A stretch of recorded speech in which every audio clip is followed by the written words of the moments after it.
We are the boys who grilled up all the meat again, grilled up all the meat again, grilled up all the meat again. We are the boys, grilled up all the meat again, bully boys, hey, bully boys, oh, well, if you wanna have a good time, grill the meat again, grill the meat again, grill the meat again. I wanna catch a devil if you wanna have fun, wanna smell hell, grill the meat again.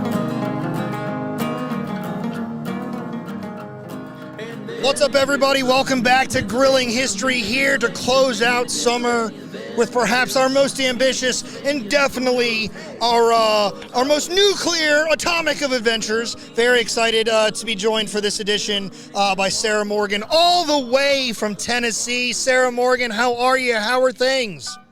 So good. I'm so excited. Yeah, and I'm in the Atomic City right now. I'm in Oak Ridge. Is it surface of the sun hot where you are, like it is roasting us right now?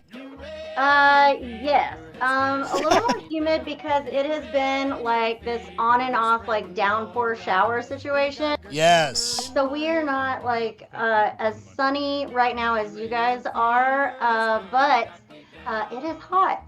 We're standing beneath the atomic bloom, it would seem, Sarah. Yeah. Tell us what's going on in your world. Last time we caught up with you, it was about Edith Wilson. We were talking First Ladies, but lately you've switched some gears and you've been working more with the Manhattan Project and the dawn of the atomic age. Tell our listeners and viewers just sort of what you've been up to. Yeah, absolutely. So I still do my First Ladies. I do quarterly lives, for the National First Ladies Library. But I did shift to Cooking with the Calyatron Girls, and then most recently Cooking with the Gadget Gals, the Ladies of Los Alamos. So really a big focus on untold stories of the women of the Manhattan Project, but especially here in Oak Ridge, using the cookbook Cooking Behind the Fence. And that was compiled by ladies in the 43 Club. So they were some of the first ladies here in the city. It's a really cool cookbook because it not only has recipes, but it also has stories that are associated with these women and the recipes, and really shows what life was like in Oak Ridge and the Secret City back during the Manhattan Project and World War II. Of course, Oak Ridge didn't exist basically before 1942. And it was very interesting to live here during that time.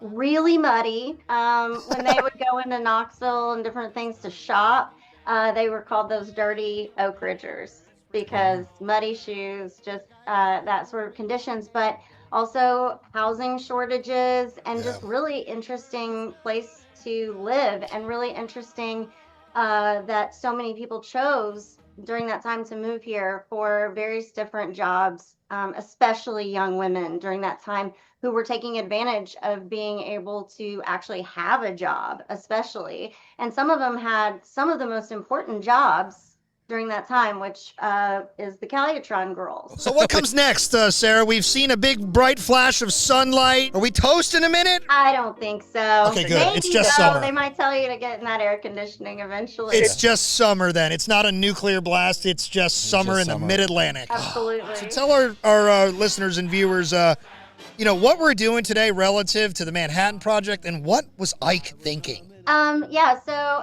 what we're going to be doing today is a couple different things, and I will get into the cocktail as well. So if anybody's watched my Instagram or anything, I have made this before, but it was kind of one of my favorite creations because I sort of came up with it on my own and incorporated sciencey elements into it, which was kind of fun. But this is my radioactive margarita, and it's inspired by Vaseline glass or uranium glass, which I collect, and of course that has trace amounts of uranium in it, and then subsequently glows under a black light. Yes. Now they stopped production on that glass in order to enrich all the uranium for the bomb.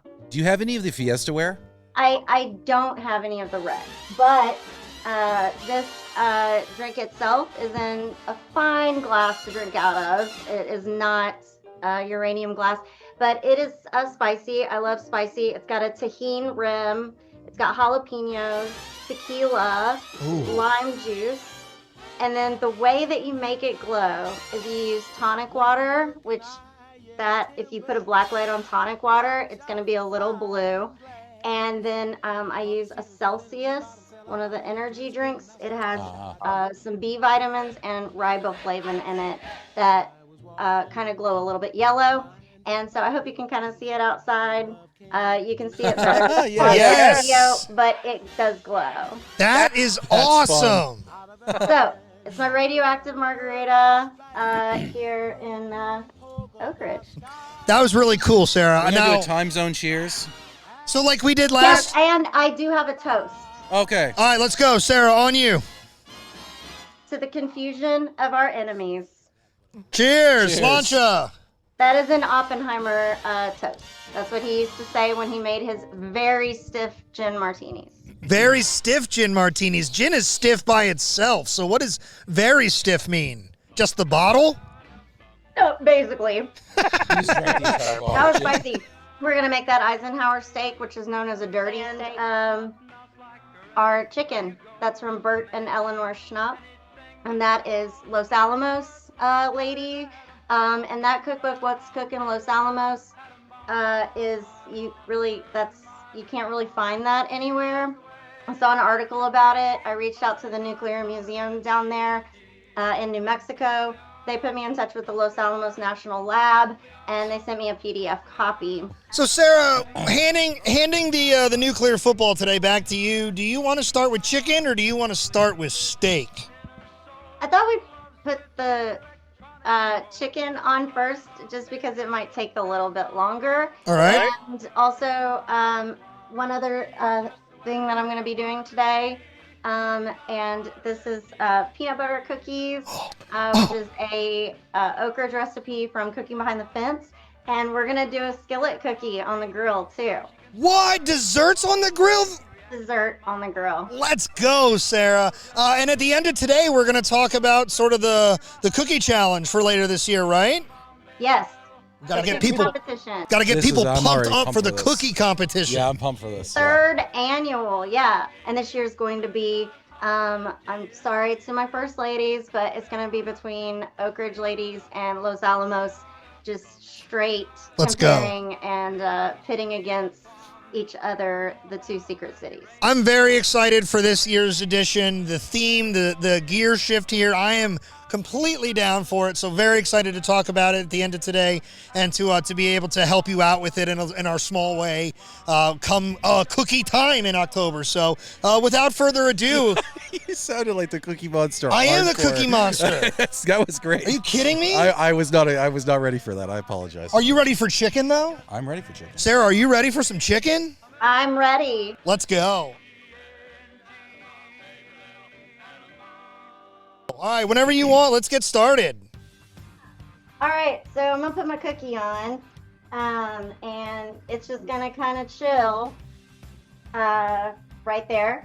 And then I've got my chicken ready to go. It's marinated in a ketchup, mustard, paprika, onion, Worcestershire. I can't ever say it. Worcestershire. Worcestershire sauce. Worcestershire. Worcestershire. You know, I've been hearing a lot of pros call it W sauce. And so it Oh, did, wow. This particular recipe, it called for a whole chicken basically, and then to cut it up. Okay. But I thought this is gonna be so much easier. I did some chicken thighs and some chicken breasts, and I've had it marinating a little bit in this sauce. And so here we go. And also, I'm pretty new to grilling, etc. myself. So we'll see how it goes. But we got the chicken on, and we'll just kind of grill that a little bit on each side. But this particular recipe is from Eleanor Schnapp, like I was mentioning a little bit, and that's from What's Cooking Los Alamos. And Eleanor accompanied her husband, who moved to New Mexico and to Los Alamos in the 40s, and worked for the SED and as an engineer. All right. So he had a very big part in the Trinity test and a lot of the engineering and mechanics and science that went into the completion of the gadget and the atomic bomb ultimately. And Eleanor was one of the people that kind of assisted in really compiling what's cooking Los Alamos a little bit. She provides a lot of recipes. And what's cooking Los Alamos is also a lot of, it was compiled by part of the Jewish community in Los Alamos.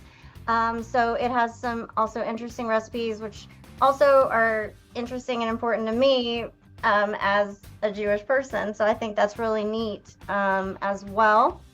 But this was her chicken recipe. It's kind of meant to be baked though in a casserole. So it should do well on the grill though. Sarah, though, I would say though, isn't this keeping in line with the spirit of this whole moment we're talking about that these women are a part of? Is like, we're talking about science in historical terms, right? So like, we're experimenting today. It's fitting. Always, everything I do in the kitchen, it is an experiment, but especially for me, I've had some major kitchen fails. I've had some kitchen fun making the fails or trying the fails, but cooking is definitely science for sure. And so we'll see how this chicken translates to a grilling recipe, but they had a very cool story.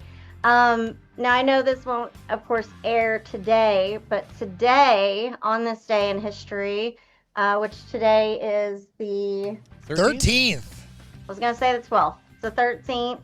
On this day, actually, all the different components and pieces to put together the gadget, which was, of course, then the Trinity test and the first time a nuclear bomb was set off, those pieces all made their way from Los Alamos to where they were compiling the gadget and getting ready for the Trinity test. That happened on this day. Wow. In history. So that was just sort of ironic. I accidentally, great move. Accidentally. That's awesome. What a scheduling. Like, did you not, because you gave us these dates. You didn't do that on purpose? I did not. That was not something on my radar until I actually saw it on like the Manhattan Project National Park Service maybe posted about it today, or something like that. I just saw it today. I thought that is so cool. And they brought all the pieces together, and they basically had it put together pretty quick. I think it was like within 4 or 5 hours that they took the pieces, got them together, and then actually had it kind of a bit ready to go. But of course, it won't be until a few weeks from now that they actually did the test. When people have been asking me lately, like, do I have a favorite World War II movie? In recent years, I've been telling them Oppenheimer. Like, just like as like a cinematic exposure to that, right? Because as we have talked about on our show, like a lot of the way people come to history is through this pop culture of music, film, TV, things like that. And so like that movie was so awesomely done. And honestly, for me, it kind of kickstarted my interest in this era. And when I saw that you had moved into it too, I was like, I can't wait to call you again. That's, by the way, for those of us that might be the best shot of grilling history this summer. That was what we call in the meat industry the money shot. Like that was. Are you in the meat industry? That's what we are now. Am I learning? Oh, we are in it. We are now. We're cattle barons. We're from Texas. Yeah. All right. That was pretty great. That was awesome. You couldn't see that. That's what I love about this stuff. That was great. It's the unplanned greatness. That was amazing. Yeah, that was pretty good. I wasn't unplanned. I totally planned that. Yeah. Right, Take credit. Take credit yes. for everything. So, in the moment since you produced the greatest shot in the short history of grilling history thus far, tell us about how special these people are, what they do, their food, anything you want. Tell us anything you want about them. Oh my gosh, I have so many cool stories about these ladies. They were just fantastic. One of my favorite stories is actually, it's related to alcohol. And I did make some bourbon balls once. This was also on Living East Tennessee. And they were really strong bourbon balls, actually. I think that was probably my error, but they were really strong. They were okay. But women during that time, would you guess, they were the smugglers of alcohol beyond the gates. here in Oak Ridge. You weren't allowed to have liquor or alcohol. You couldn't go to the liquor store here or anything like that. So you had like kind of like that underground moonshine type thing. I believe there was maybe a bar that served beer, but that was it. Didn't these people learn that prohibition doesn't work only like a decade and a half earlier? Well, they weren't really anti-alcohol. I think they just wanted to be sure you were going to keep your mouth closed. And, Loose lips type of thing. Yeah, but I mean, listen, man, when you got people working that kind of stress and you take away the pints, bad stuff happens.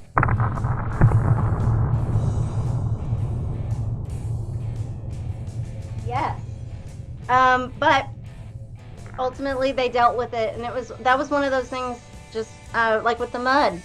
Yeah. People were so patriotic, honestly, in order to, a lot of them uprooted their whole lives. They came here to do a job that they couldn't go home and talk about, couldn't really hardly talk to your coworkers about. You had to deal with like revolving doors of roommates and things, just because people would get married and you would then go live with your husband, and then a new roommate might come in with this group of girls. But the alcohol, though, the women were really crafty, and they would hide liquor bottles, etc., under their skirts. They would also put them in the strollers and under dirty bags of baby diapers. They're like, don't touch my baby. Yeah. Ma'am, your baby looks like a Jim Beam. His name is Jim Beam. How dare you? But the women, I love that. They were just so resourceful in a lot of ways, and that was just one of them. So they definitely helped their husbands out because they brought them in. Well, they kept the party going for everybody. They did. They also, there's so many cool stories about how a lot of them were, like I said, really young, but also didn't know how to cook and that sort of thing, which They in knew how the to drink. grand scheme of all of it is me as well. I've been learning about cooking by doing all of this whole project because I'm just a historian. But they were ladies who learned how to cook or read a cookbook and make meals and recipes for their family. And a lot of them are now described, sadly, in obituaries, which I read a lot of, as being excellent hostesses and throwing amazing parties. One lady I just read about, actually, she made at least 3 desserts for each one of her bridge club parties. So she was kind of one of the houses that was like really exciting to go to. 3 desserts each time? 3, yes. My goodness. All right, let's All right, check in. here We're we doing go. another check-in here. Another check-in. Here we go. We're Chicken. checking in with the chicken. Good job, Parker. Thank you. Yeah, let's check on this. Give her another money shot. Oh, You got to stop calling it that. Sorry. might base her a little bit. What do you think? I don't know what I'm looking at. It looks delicious to me. I'm an easy sell culinarily. Like, it just has to look like it's good and charred and barbecued, and I'm in.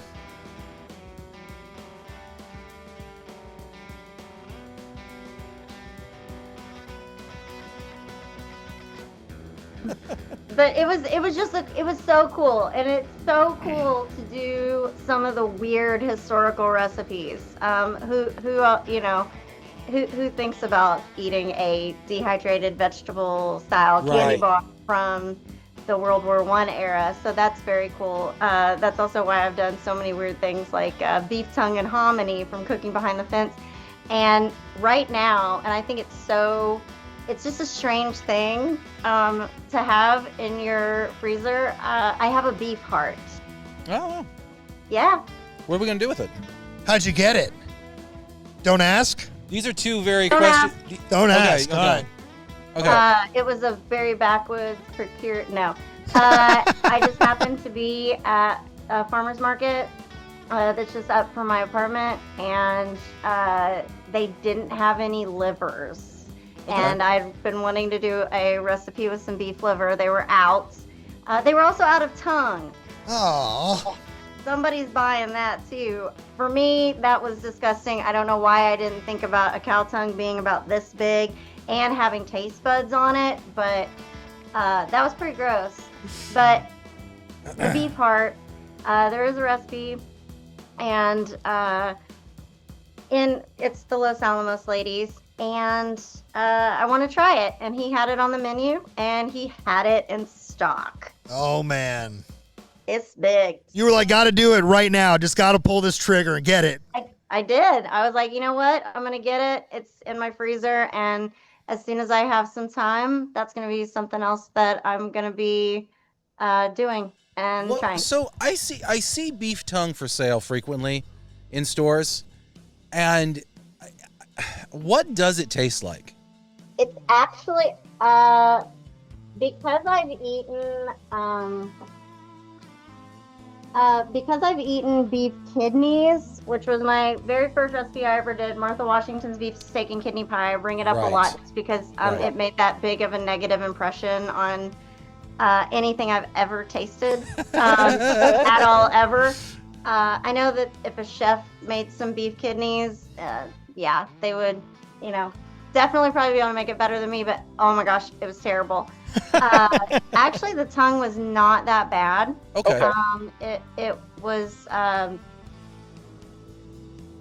was just gross to make, especially because what you do is you kind of boil it, and then the whole thing peels off, like like skin looking thing at that point that peels off. But it actually wasn't bad, and of course the hominy wasn't bad either. But does that gross you out, Parker? That was a Your skin crawling off there? that was unholy. So the chicken should be about done, but I figured we'd go ahead and get started on the steak. Our steak is a lot smaller than that steak. That's a real steak. Ike would be proud of that steak. Well, I'm kind of a small human too, so it might, it's pretty big, but I don't know, man. Ike would probably banish me from the United States of America for the steak we're going to show on camera. It's delicious. His steak looks like the Germans won, okay? Jeez, it's true. That's what I'm just saying. Well, it looks like we fought in vain. It's delicious looking. It's a smaller portion. Listen, it's not about the size, Parker. Jesus. Yeah. Well, I went with a porterhouse and extra thick because that was suggested. Eisenhower would have done a good steak. There is that really cool picture. I think I sent it to y'all of Eisenhower. Oh, yeah. Yeah. So I went with that, and also it's bone in and it's thick. And being a researcher, I researched online that was the way to go. But I've got my salt and pepper and garlic powder mix here. All right. I'm gonna season her up. Oh yeah. That's how you do it. So, do you think in that picture, Sarah, that he's making this steak? There's a really good possibility. But in the scheme of cooking, Eisenhower was the cook, between him and Mamie. Mamie was a self-proclaimed cooking school dropout. Now I'm only familiar with beauty school dropouts, so you'll have to enlighten me on a cooking school dropout. She went to cooking, it was sort of like a finishing school type thing, and she dropped out basically. Yeah. Wow. So a cooking school dropout, but yes, much like some beauty school Frenchie dropout situation here. But the dirty steak, and you would just put this really straight on the coals. I'm gonna grab my. So, quick cooking question for steak fans. If this wasn't live TV, because this is what it is, we're just that famous. If it wasn't live TV in this situation, how long beforehand would you put the salt, pepper, garlic powder on that? Would you dry brine that overnight, or would you just go for it?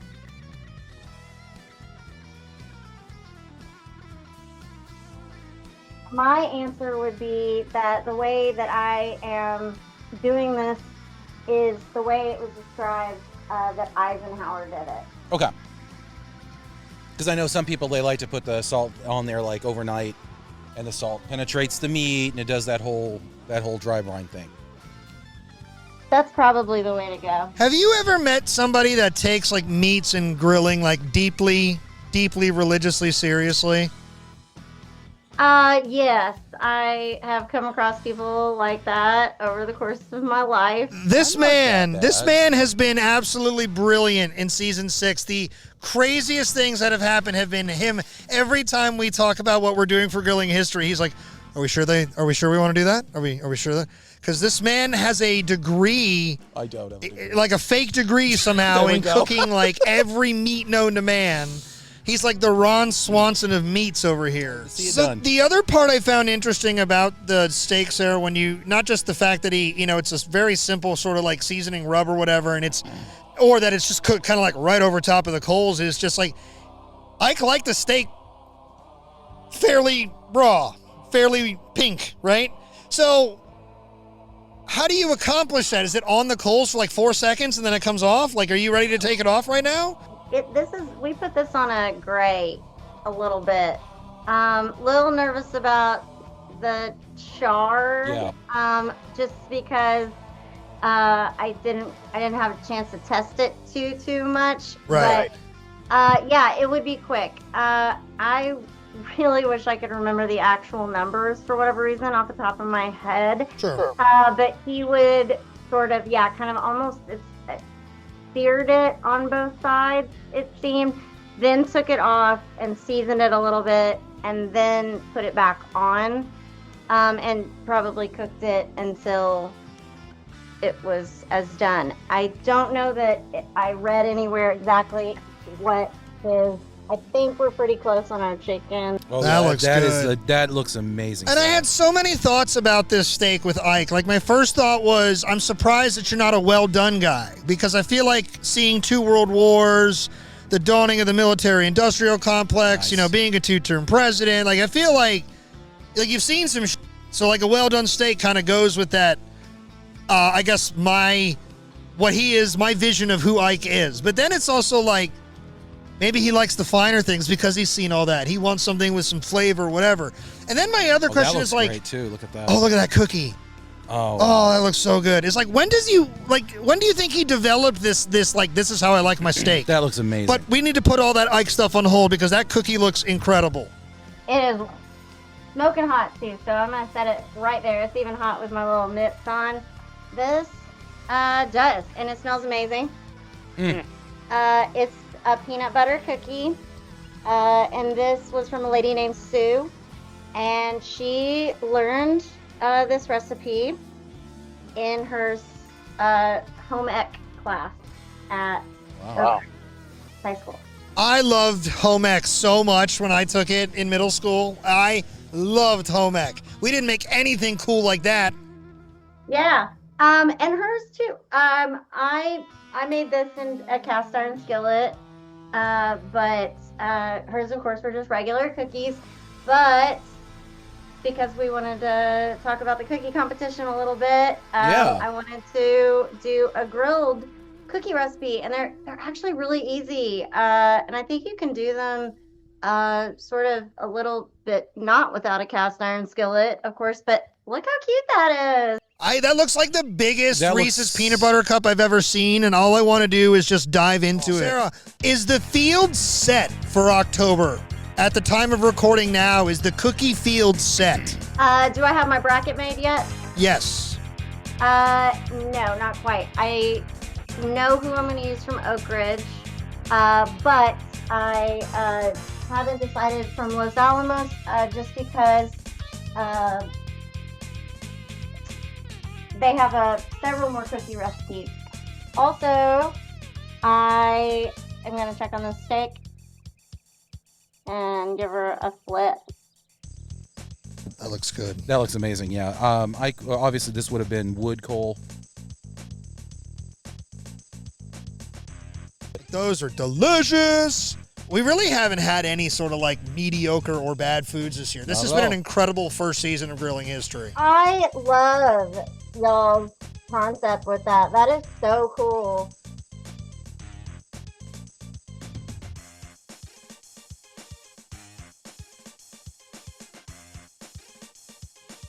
It looks great. Like, get these off the grill. I did kind of char her up a little bit, but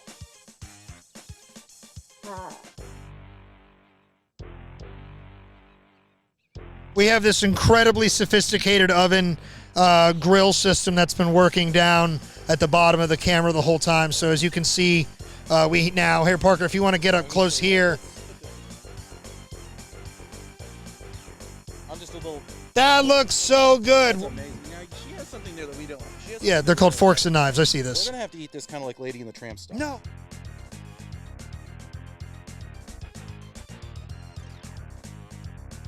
Movie magic. All right. Do you want white meat or dark meat? White meat. Let's go. All right. I guess I will have the dark meat.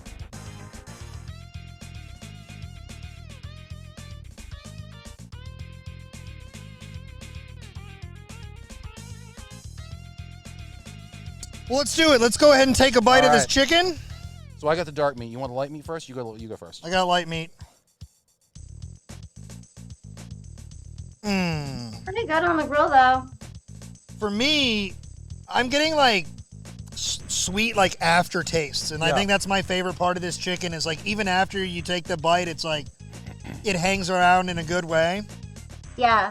It's- The ironic thing about also this sauce that goes on it, I have a brisket recipe, and it is ketchup based and very similar. It doesn't have mustard and paprika and things, but it's very similar. So it's kind of reminiscent of that sort of taste to me of how I put those ingredients together. Mine's like for a brisket is like a brown sugar, ketchup type style, apple cider vinegar. But Right. this was a little similar to that, but yet on chicken. I'm surprised how sweet it is, considering the fact that there's not sugar. No, not this chicken recipe, but one from Cooking Behind the Fence. She remembers that her mom had to go out to a farm around here and get chickens, and they were kind of from the city and not from the South Tennessee or East Tennessee area, and the chickens were live, and the farmer would like chop the head off and everything, but the mom of course then had to go home and like defeather and debone it and then cook it, and that was just a memorable experience for her. So I am grateful I could go to the poultry aisle regardless and just grab a pack. All right, let's go ahead and do the big steak reveal. All right, here it is. Woo! Oh, yeah. That's a pretty dirty but amazing looking steak right there. Oh my goodness. You know what's interesting about that steak, Sarah? It looks eerily like a lobster with the way that the meat has kind of the pinching claws, and with my co-host being from Maine, Maine invented that. I'm a little freaked out, to be honest. You want to do steak, Sarah? You want to do the steak taste? Steak taste. Now, again, cheers, and Oh, God. Yeah. confusion of our enemies. To the confusion of our enemies.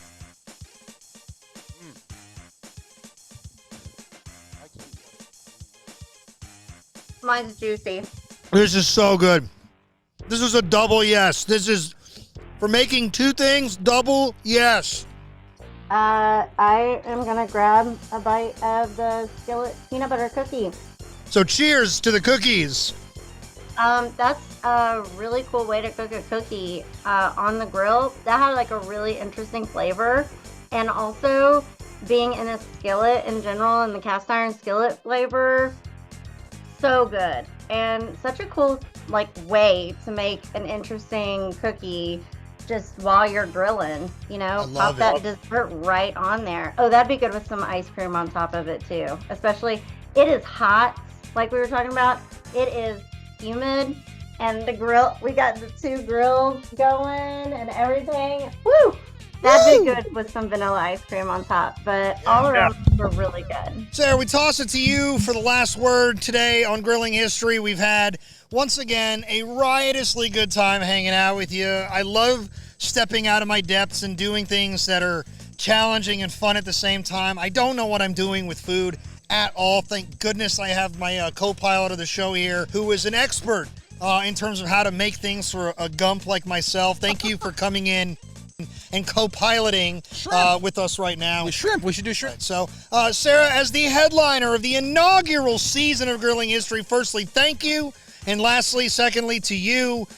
Take it away. Any final thoughts on the subjects we talked about today, your work that you're doing, or just anything that's going on good with you? Well, this especially, been so excited to do the podcast again.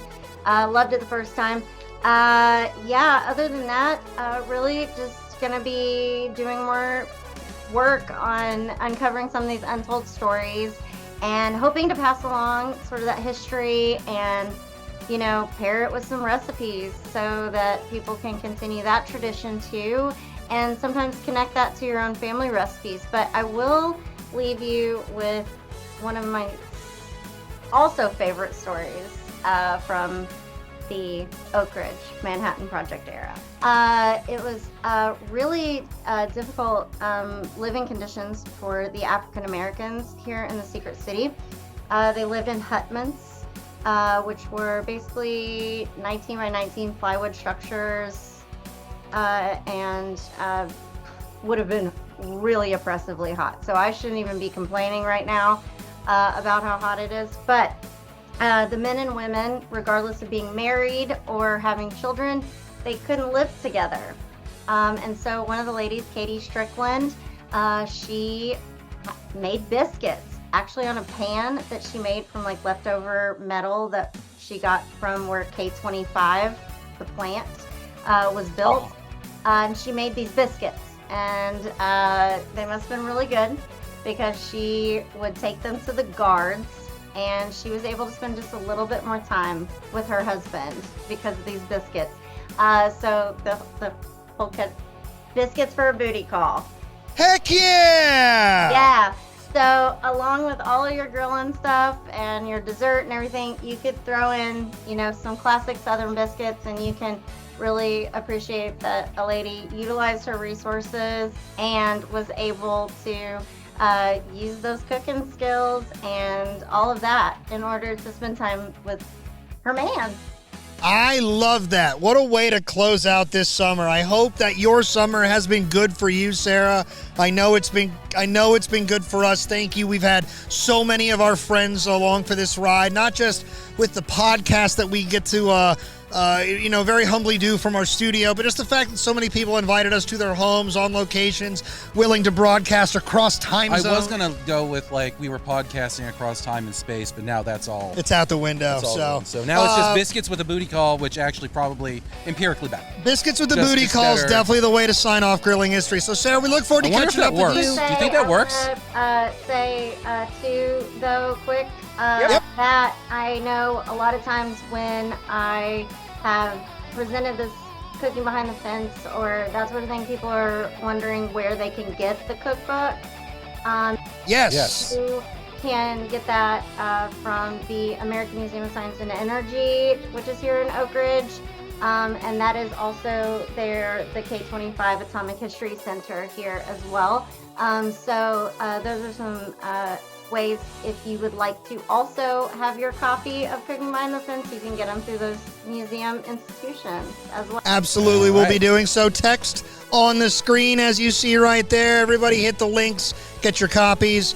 I'm pumped, man. I'm ready to sort of take a break from the grilling, get my weather gear shift on, slide into spooky season, fall, the cookie competition is for you right around the corner. I can't wait to, get behind one of the cookies and really champion it for a cause, right? Which is just bragging rights on what the best cookie of all time is.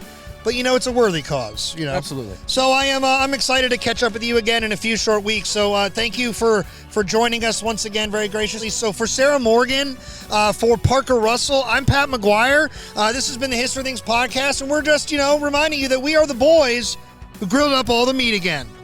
Have a good summer. Thank you. So fun. Thank y'all.